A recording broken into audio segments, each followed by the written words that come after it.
আসসালামু আলাইকুম। আমি মোহাম্মদ শামিউর রহমান ট্রেডিং বাংলাদেশ থেকে। আশা করি সবাই ভালো আছেন। প্রথমেই বলতে চাই ট্রেডিং বাংলাদেশ ছোট পরিসরে ২ টি কার্যক্রমের সাথে যুক্ত আছে। একটি অনলাইন ওয়ার্কশপ সার্ভিস, অন্যটি স্টক সাজেশন। দুটোই নামমাত্র মূল্যে পেইড সার্ভিস।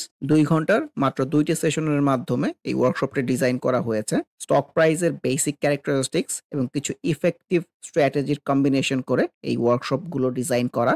নতুন কিংবা পুরাতন যেকোনো ধরনের বিনিয়োগকারী এই ওয়ার্কশপে অ্যাটেন্ড করতে পারবেন। যারা প্র্যাকটিক্যালি ট্রেডিংটা হাতে কলমে শিখে রেগুলার ইনকাম জেনারেট করতে চান, তারা চাইলে ট্রেডিং বাংলাদেশের এই ওয়ার্কশপ কার্যক্রমে যুক্ত হতে পারেন। এর বাইরে যারা চাকরি, ব্যবসা কিংবা অন্য যেকোনো ধরনের কাজের জন্য রেগুলার এই মার্কেটটা ফলো করতে পারেন না, কিন্তু স্টক মার্কেটের সাথে কানেক্ট থাকতে চান, তারা চাইলে ট্রেডিং বাংলাদেশের স্টক সাজেশন সার্ভিসটা অ্যাভেইল করতে পারেন। এর বাইরে এই চ্যানেলে ট্রেডিং বেসিক্স নামে একটি প্লেলিস্ট রয়েছে। এটি মূলত ট্রেডিং শেখার প্লেলিস্ট। ক্যান্ডেলস্টিক এবং এর বিভিন্ন প্যাটার্ন, বিভিন্ন effective strategy, for example moving average trading strategy, upswing এর বিভিন্ন ফেজ এবং এই ফেজে ট্রেড প্ল্যান করার কোনো স্কোপ আছে কিনা, কিংবা বাউন্স ব্যাক ক্যান্ডেলগুলো কেমন হতে পারে, এসব সহ ট্রেডিং সংক্রান্ত বিভিন্ন বিষয়ের উপর ভিডিও দেয়া আছে। যে যেখানে আছেন সেখান থেকেই ট্রেডিং বেসিক্স প্লেলিস্টটি ফলো করে ট্রেডিং সম্পর্কে আইডিয়া নিতে পারেন। আলোচনার শুরুতে যদি ইন্ডেক্সটা নিয়ে বলি, index looks very fine and good. খুবই সুন্দর সিনারিও। আমরা যদি দীর্ঘ ডাউন ট্রেন্ডের পার্সপেক্টিভ থেকে দেখি, এইরকম সিনারিও কিন্তু ইন্ডেক্স এর আগে জেনারেট করতে পারে না। প্রতিবারই মুভিং এভারেজ 20 আশেপাশ থেকে রেজিস্ট্যান্স পেয়ে প্রপার কারেকশনে এসছে। এখন কিন্তু মুভিং এভারেজ থেকে একটা সাপোর্ট টাইপের পেয়ে কিন্তু আরো উপরের দিকে যাওয়ার ইন্টেনশনস।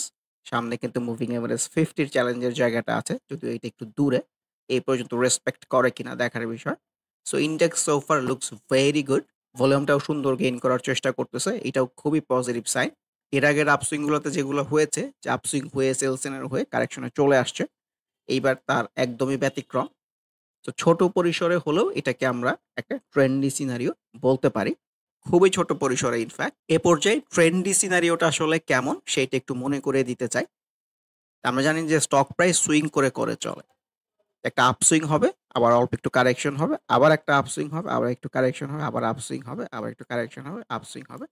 এই ধরনের সিনারিও চার্টের মধ্যে থাকলে এটাকে আমরা ট্রেন্ডি সিনারিও বলি। কোনো ইন্ডিকেটর কোনো কিছু দেখার দরকার নাই। এরকম সিনারিও থাকলেই আমরা এটাকে ট্রেন্ডি সিনারিও বলতে পারি। যে এই যে আপ ট্রেন্ড, যে ওভারঅল যে উপরের দিকে যাওয়ার যে ফ্লো, এই ফ্লোর মধ্যে যে আপসুইং গুলো হবে বড় আর ডাউন সুইং গুলো হবে ছোট। আপসুইং গুলো হবে বড়, ডাউন সুইং গুলো হবে ছোট। এইরকম সিনারিও থাকলে এটাকে আমরা ট্রেন্ডি সিনারিও বলতে পারি।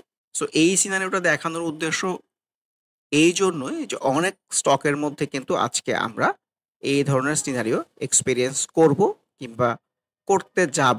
এই জন্যই আসলে এই বিষয়টা আবার একটু মনে করি। ফর এক্সাম্পল অনেক স্টকে কিন্তু একটা আপসুইং শেষ করে ছোট্ট কারেকশনে এসে আবার কিন্তু এখান থেকে একটা বাউন্স ব্যাক পাওয়া গেছে। তো যতবারই up trendy stock down swing এ এসে একটা বাউন্স ব্যাক পাওয়া যায়, ততবারই কিন্তু একটা বায়ের জায়গা হয় ফর অ্যানাদার আপসুইং। সো আজকে আমরা হয়তো অনেক মার্কেটে অনেক এক্সপেরিয়েন্স করব। এই জন্যই আসলে এই ট্রেন্ডি সিনারিওটা আবার একটু মনে করিয়ে দিতে চাচ্ছি। ইন্ডেক্সকে আমি কেন খুবই ছোট পরিসরে ট্রেন্ডি বলতে চাচ্ছি, কারণ প্রপার একটা আপসুইং হয়েছে, সেলস এর হয়েছে, কারেকশন না হয়ে একটু সাইড প্লে করে ও কিন্তু আবার উপরের দিকে যাওয়ার ইন্টেনশনস এর মধ্যে আছে। প্রপার কারেকশনের সুইং গুলা কিন্তু এখনো হয় নাই। এই জন্য আমি এটাকে আসলে প্রপার ট্রেন্ডি বলতে চাচ্ছি না। ফাইনালি ইন্ডেক্স যদি এইখান থেকে একটা আপসুইং হয়, হয়ে একটু কারেকশনে এসে আবার একটা আপসুইং হয়, দেন কিন্তু আমি এই ওভারঅল সিনারিওটাকে ট্রেন্ডি সিনারিও বলতে পারি এবং ফাইনালি বলতে পারি যে ইন্ডেক্সটা কিন্তু আপ ট্রেন্ড কনফার্ম করতেছে। কিন্তু এখনো কিন্তু আপ ট্রেন্ড হওয়ার মতো কোনো কিছু হয় নাই। জাস্ট এই ডাউন ট্রেন্ডে চলতেছিল। ডাউন ট্রেন্ডের প্রপার একটা আপসুইং হচ্ছে এরকমই মনে হচ্ছে। এর চেয়ে বেশি কিছু কিন্তু মানে বর্তমান সময়ে এর চেয়ে বেশি কিছু আর কোনো কিছু না। ইন্ডিভিজুয়াল স্টক আলোচনার শুরুতে যদি আমরা এটার কথা বলি, ক্যান্ডেল তো খুবই ভালো এসছে। ইনটেনশনস উপরের দিকে আছে। অ্যাজ এ হোল ডাউন ট্রেন্ডে চলতেছে, ইন্ডেক্সের সাথে রিফ্লেক্টেড হয়েছে। ভলিউমের ডেভেলপমেন্ট গুলো আপকামিং ডেজ থাকলে আমার কাছে মনে হয় মুভিং এভারেজ 50 পর্যন্ত দেখা যেতে পারে। আমরা টেকের মধ্যেও ক্যান্ডেল খুব একটা স্ট্রং রিফ্লেকশন এরকম না। মানে ভলিউমটা কিন্তু অনেক গেইন করে ফেলেছে। আপকামিং এই সেম ভলিউম যদি কন্টিনিউ না হয়, সেক্ষেত্রে কিন্তু এটা আনইউজুয়াল ভলিউম হয়ে যেতে পারে। ACI looks very good. Candle wise তো সুন্দর উপরের দিকে যাওয়ার ইনটেনশনস। সামনে মুভিং এভারেজ 50 রেজিস্ট্যান্স এর জায়গাটা আছে। আসলে ইন্ডেক্স যেমন ফ্লোতে চলে, ম্যাক্সিমাম স্টকই তো সেটাকে ফলো করে। সো ইন্ডেক্স যেমন এই মুভিং এভারেজ 20 টাকে সাকসেসফুলি ক্রস করে উপরের দিকে যাওয়ার ইনটেনশনস। সো পার্টিকুলার অনেক স্টকেই কিন্তু সেই রকম অ্যাটিটিউডই করতেছে যে এটাকে 20 কে ক্রস করে এখন সামনে মুভিং এভারেজ 50 র চ্যালেঞ্জের জায়গাটা আছে। এসিএ ফর্মুলার কথাও বলতে চাই। ক্যান্ডেল ওয়াইজ খুবই ভালো আসছে। গতদিনই তো বলতেছিলাম। আজকেও ইন্ডেক্স ভালো করেছে, এসিএ ফর্মুলা ভালো করেছে। এটাই বলতে চাই যে আপসুইংটা কোথায় গিয়ে শেষ হয়। এতে মুভিং এভারেজ 50 র এখানে অনেক সময় একটা রেজিস্ট্যান্স এর জায়গা থাকে। আজকে ক্যান্ডেলটা ছোট হলেও কিন্তু উপরে উইক আছে। Let's see. এক মিলাবো খুবই ভালো ক্যান্ডেল ওয়াইজ কিন্তু ভলিউম ওয়াইজ কিন্তু একটা আনইউজুয়াল অ্যাক্টিভিটি মনে হচ্ছে। এট লিস্ট ওর সুইংটা কিন্তু আজকে শুরু হয়নি। সুইংটা যেই লেভেলটাতে শুরু হয়েছে, প্রপার কিন্তু একটা আপসুইং হয়েছে। সো মুভিং এভারেজকে সাকসেসফুলি ব্রেক করে যেতে পারে কিনা এটাই দেখার বিষয়। আপকামিং ডেজ যদি সেম ভলিউম কন্টিনিউ না হয় আমার কাছে মনে হয় একটা সেল সিগন্যাল হয়ে কারেকশনে আসতে পারে। একমাপে এসটি সাইড তো অনেক নিচ থেকে বাউন্স ব্যাক টাইপ ক্যান্ডেল এসছে, ভলিউমও গেইন করতে পেরেছে। সো আপকামিং ডেইজ ভাইটাল হবে। আগামী দিন যদি সেম ভলিউম কন্টিনিউ করে তাহলে এখান থেকে কিন্তু ভালো করে স্কোপ ক্রিয়েট হবে। For example active fine index উপরের দিকে যাওয়ার চেষ্টা করতেছে, অ্যাক্টিভ ফাইন কিন্তু নিচের দিকে যাওয়ার চেষ্টা করতেছে। সো ট্রেডিং এর প্রেক্ষাপট থেকে এই ধরনের স্টক কিংবা যে চার্টগুলো প্লে করতেছে না, ইন্ডেক্স আপসুইং এ যাওয়ার চেষ্টা করতেছে, পার্টিকুলার স্টক ডাউন সুইং আসার চেষ্টা করতেছে, চার্টে লাল আসতেছে, সেই স্টকগুলো ট্রেডিং এর প্রেক্ষাপট থেকে এভয়েড করাই যেতে পারে। এডিএনটেল ক্যান্ডেল ওয়াইজ তো সেল সিনারিও। যদি সুইং এর কথা বলি, সুইং কিন্তু ছোট হলেও একটা হয়েছে। সো ২ টা ফেজে হয়েছে। এখানে একটা সেল সিনারি হয়েছিল, তারপরেও ভালো করেছে। ভলিউমটাও বেড়ে গেছে। সো আপকামিং ডেইস এ ভলিউমের দিক থেকে ভাইটাল হবে। যদিও সামনে মুভিং এভারেজ 50 একটা রেজিস্ট্যান্স এর জায়গা আছে। লেটস সি যে এই জায়গাটাকে রেসপেক্ট করে কিনা। আর ভলিউম কন্টিনিউ হয়ে গেলে কিন্তু এইখান থেকে অনেক ভালো করে স্কোপ ক্রিয়েট হবে। অ্যাডভেন্ট আজকে তো ভলিউম সহ গ্রিন ক্যান্ডেল এসছে। এর আগেও এখানে আমরা পেয়েছিলাম যদি ভলিউমের ডেভেলপমেন্ট ছিল না। As a whole down trend এ চলতেছে। লেটস সি যে আপকামিং ডেজ কেমন করে। তবে এর চেয়েও সুন্দর ট্রেড প্ল্যান করার জায়গা আমার কাছে মনে হয় আছে। এখানে একটু বলতে চাই যে ট্রেড প্ল্যান করার ক্ষেত্রে ট্রেন্ডি স্টক গুলাকে প্রায়োরিটির মধ্যে রাখলে ভালো। যেমন অ্যাডভেন্ট কিন্তু আপট্রেন্ডি কোনো স্টক না কিংবা আপট্রেন্ডে হওয়ার ইনটেনশন এর মধ্যেও যে খুব ভালো আছে এরকম না। যে স্টক গুলার মধ্যে ছোট হলো একটা আপসুইং হয়েছে, দেন ২-১ দিন, ৩ দিন, ৪ দিন কারেকশন এর পর একটা বাউন্স ব্যাক পাওয়া গেছে। সেই স্টক গুলো আমার কাছে মনে হয় ট্রেড প্ল্যান করার জায়গা ফর অ্যানাদার আপসুইং। আফতাবটো সিনারিও ভালো না। মানে ইন্ডেক্সের সাথে কোনো রিফ্লেকশনই নাই। অগ্নি সিরিজ ক্যান্ডেল ওয়াইজ খুবই ভালো এসছে। ভলিউম গেইন করলে এখান থেকে ছোট হলো আপসুইং হওয়ার স্কোপ ক্রিয়েট হতে পারে। Agro insurance looks very good. Let's see. যদি ভলিউমের ডেভেলপমেন্টটা নাই, ভলিউমের ডেভেলপমেন্টটা লাগবে। অ্যাজ এ হোল ডাউন ট্রেন্ডে চলতেছে। এআইএল ডাউন ট্রেন্ডে যাওয়ার পরে ১ম একটা প্রপার বাউন্স ব্যাক দিতে পেরেছে। ভলিউমটাও গেইন করেছে। খুবই পজিটিভ বিষয়। এখন এই ডাউন ট্রেন্ডিং স্টকে বাউন্স ব্যাকে বাই ট্রাই করা যেতে পারে ছোট আপসুইং এর জন্য। সেখানে ২-৩ টা সিনারিও হতে পারে। আগামী দিনে একটা খারাপ ক্যান্ডেল চলে আসতে পারে এনগালফিং। এইটা এসে কিন্তু আবার রিটেস্ট সিনারিও জেনারেট করতে পারে। আমরা যদি একটু চার্টে ড্র করে দেখাতে চাই, কালকে এরকম একটা রেড ক্যান্ডেলও আসতে পারে। এসে আবার কিন্তু এখানে ছোট একটা তার পরের দিন একটা ছোট রিটেস্ট সিনারিও জেনারেট করতে পারে। সো এরকম রিটেস্ট যদি ডাউন ট্রেন্ডের স্টকের ক্ষেত্রে পাওয়া যায় সেটা কিন্তু একটা কনফার্মেশন। ভালো কনফার্মেশন যে একটা আপসুইং এ যেতে পারে। এটা একটা অ্যাজাম্পশন। এর বাইরে কিন্তু এই বাউন্স ব্যাক থেকেও প্রপার একটা আপসুইং হতে পারে। লেটস সি যে আপকামিং ডেইস এআইএল কেমন বিহেভ করে। আলহাজ টেক্স এর কথা তো কিছুদিন ধরেই বলতেছিলাম যে এই কনসলিডেশনটা ডেফিনিটলি আমার কাছে ভালো লাগতেছে। আমরা এইসব জায়গা থেকেও আপসুইং হতে দেখেছি, এইসব জায়গা থেকে আপসুইং হতে দেখেছি। এটা কনভেনশনাল সাপোর্টের আশেপাশে ঘুরপাক খাচ্ছে। সো যারা একটু সময় নিয়ে থাকতে পছন্দ করেন, এখান থেকে ডেফিনিটলি তো আপসুইং হবে। আর যে ফাইনালি এই জায়গাটা ব্রেক করে যায় আপনাদের স্টপ লস নিয়ে নিতে হবে। লো পেইড এর মধ্যে প্রাণের কথাও বলতে চাই। ক্যান্ডেল ওয়াইজ খুবই সুন্দর আসতেছে। কিন্তু ভলিউমটা আনইউজুয়াল হয়ে গেছে। সো আপকামিং ডেইজ যদি সেম ভলিউম কন্টিনিউ না করে তাহলে কিন্তু একটা সেল সিনারিও হয়ে যেতে পারে। আর সেম ভলিউম কন্টিনিউ করলে আমরা কিন্তু গ্রিন ক্যান্ডেলই দেখতে পাবো hopefully. Let's see. Anwar galvanizing এটাকে আমি প্রপার সেল সিনারি বলতে চাই। আনইউজুয়াল ভলিউম আর অ্যাক্টিভিটি। এওএল ক্যান্ডেল ওয়াইজ ভালো অ্যাজ এ হোল ডাউন ট্রেন্ডেই চলতেছে। অ্যাপেক্স ফুড যেহেতু ভলিউম আর অ্যাক্টিভিটি কমে গেছে এগুলোকে আমি সেল সিনারি বলতে চাই। লো পেইড এর মধ্যে অ্যারামিড সিনারি খুব একটা ভালো মনে হচ্ছে না। এশিয়ান ইন্স্যুরেন্স ক্যান্ডেল ওয়াইজ খুবই ভালো আসতেছে। ওর দীর্ঘ এই ডাউন ট্রেন্ডের জার্নিতে এইবারই কিন্তু ১ম সাকসেসফুলি মুভিং এভারেজ 20 কে ক্রস করে যেতে পেরেছে। সামনে কিন্তু মুভিং এভারেজ 50 র চ্যালেঞ্জের জায়গাটা আছে। Let's see. এশিয়া প্যাসিফিক ইন্স্যুরেন্সও সুন্দর ক্যান্ডেল ওয়াইজ। সামনে মুভিং এভারেজ 50 রেজিস্ট্যান্স এর জায়গাটা আছে। Looks very good to me. Recent time যাকে সাইড প্যাটার্ন এ চলতেছিল তার কিন্তু একটা বটমের জায়গা থেকে প্রপার একটা বাউন্স ব্যাক জেনারেট করতে পেরেছে। যদিও ভলিউম ওয়াইজ যে খুব একটা স্ট্রং এরকম আছে এরকমও না। তো আমার কাছে মনে হয় আপকামিং ডেইজ ভালো করলে ভলিউম ডেফিনিটলি ইনক্রিজ করবে। ক্যান্ডেল ওয়াইজ বললে এশিয়াটিক ল্যাক looks very good. Atlas bank যদিও ভলিউমের অ্যাক্টিভিটি খুবই সুন্দর আছে কিন্তু এই টাইপের ক্যান্ডেলকে আমি সেল সিনারি বলতে চাই। কারণ এটাই বলতে চাই যে সেল সিনারিও হলেও আবার আপসুইং এর ফেজ হতে পারে। কিন্তু ওর কিন্তু এখান থেকে সুইং শেষ হয়ে একটা, ২ টা, ৩ টা ফেজ অলরেডি হয়েছে। কারণ মোস্ট এক্সপেক্টেড সিনারিও তো কারেকশন। কিন্তু এটা না হয়েও আরো সুইং এর উপরের দিকে যেতে পারে। Let's see. BBS, candle wise তো ভালো এসেছে। As a whole down trend এ চলতেছে।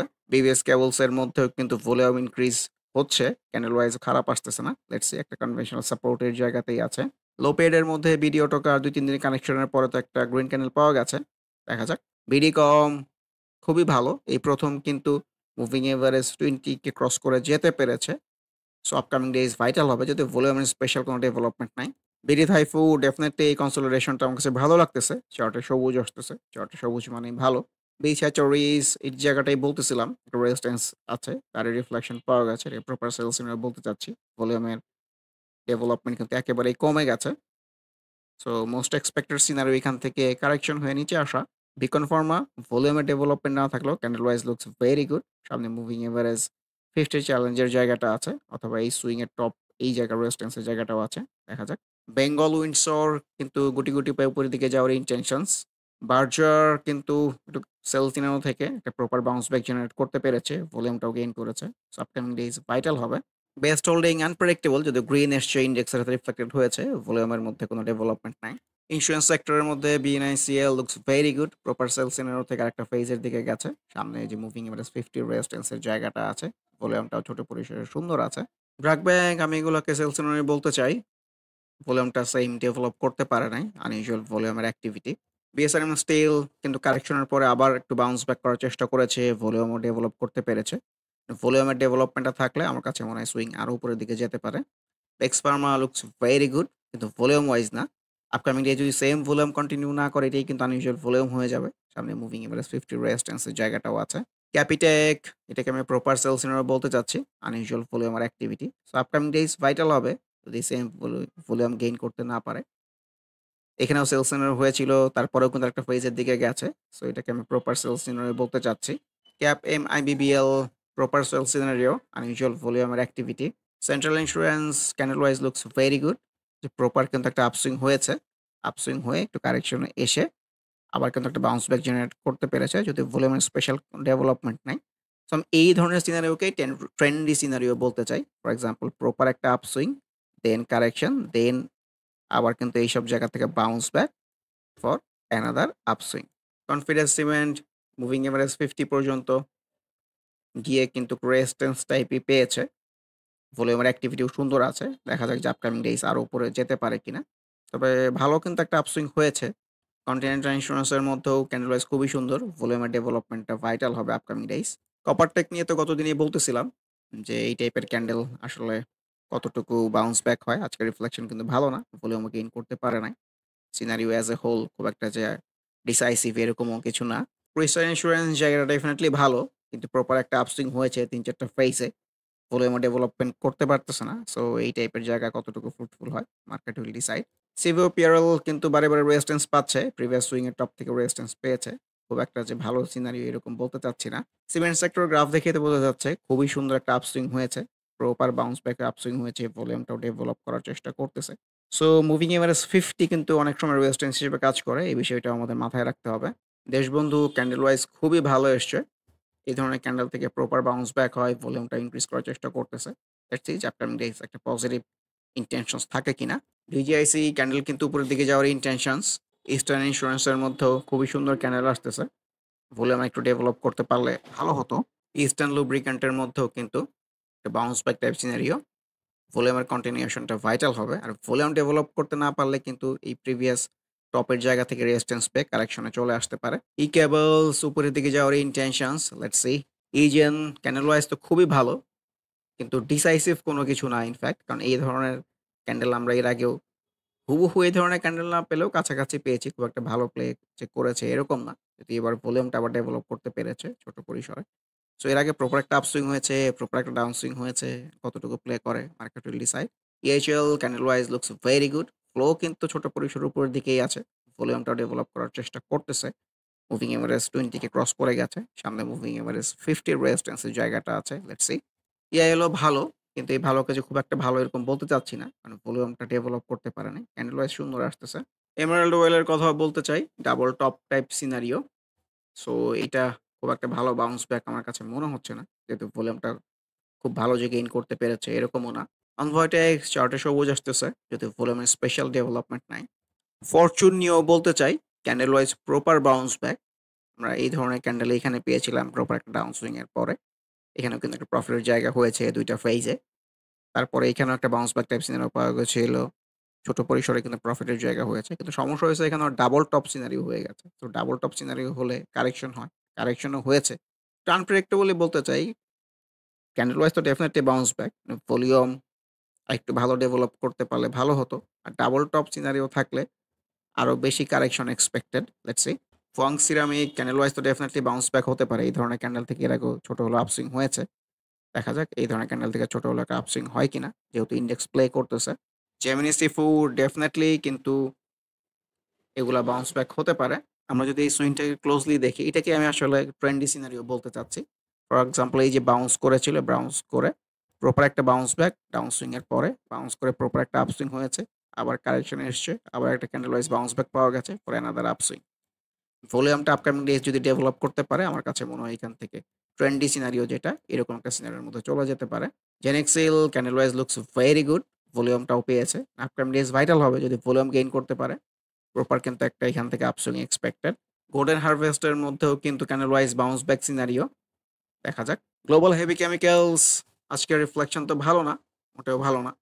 সো এগুলাকে আমি আসলে ট্রিপল টপ সিনারিও বলতে চাই। সো এরকম সিনারিও হয়ে গেলে কিংবা একই জায়গা থেকে বারে রেজিস্ট্যান্স পেলে ভলিউম অ্যাক্টিভ থাকলেও কিন্তু এক্সপেক্টেড প্রপার কারেকশন। গোল্ডেন জুবিলির মধ্যেও খুব একটা ভালো সিনারিও না। Global insurance upcoming days vital হবে যদি সেম ভলিউম কন্টিনিউ না করে। এটাই কিন্তু আসলে আনইউজুয়াল ভলিউম হয়ে যেতে পারে। আবারও মনে করিয়ে দিতে চাই যারা নামমাত্র মূল্যে প্র্যাকটিক্যাল ওয়েতে ট্রেডিংটা হাতে কলমে শিখে রেগুলার ইনকাম জেনারেট করতে চান তারা ওয়ার্কশপ অ্যাটেন্ড করতে পারেন। এর বাইরে এই চ্যানেলের ট্রেডিং বেসিক্স প্লেলিস্টের ভিডিওগুলো দেখে যে যেখানে আছেন সেখান থেকে ট্রেডিং সম্পর্কে আইডিয়া নিতে পারেন। এর বাইরে স্টক সাজেশন কার্যক্রমেও যুক্ত হতে পারেন। সবাই ভালো থাকবেন। আল্লাহ হাফেজ। Happy trading. This is Shamir Rahman signing off from today's episode.